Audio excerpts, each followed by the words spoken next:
క్రింది వాటిలో ఏ రకమైన ఎంఆర్ అధికముగా ప్రాథమిక పునర్భలనంపై ఆధారపడతారు?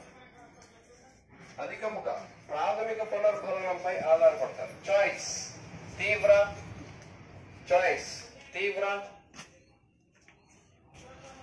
2 అత్యధిక, 2 అత్యధిక. 3 స్వల్ప, 3 స్వల్ప. 4 మిత, 4 మిత. ఎవరు కేవలం ఎక్కువగా ప్రాథమిక పునర్భలనంపై ఆధారపడతారు? ఎవరండి? చాలా మంది వెనకాల నుంచి రావట్లేదు. వీళ్ళు చెప్పారని చెప్తున్నారా, సొంతంగా ఆలోచించి చెప్తున్నారా? మనం చెప్పాం 4వ కేటగిరీ ఎటువంటి శిక్షణకు అర్హులు కారు. అంటే వాళ్ళ పాఠశాలకు రాలేరు, వాళ్ళు ఏమీ నేర్చుకోలేరు, కానీ జీవించున్నందుకాలం ఏం అందించాలి?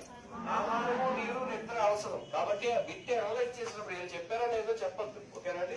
అత్యధిక అనగా వాళ్ళు దేనికి శిక్షణకు అర్హులు కాదు, కానీ జీవించున్నందుకాలం ఏం అందించాలి? ఆహారము, నీరు, నిద్ర అందించాలి. కాబట్టి ఎవరు ఎక్కువగా ప్రాథమిక పునర్బలంపై ఆధారపడి కొనసాగుతారంటే అత్యధికమైన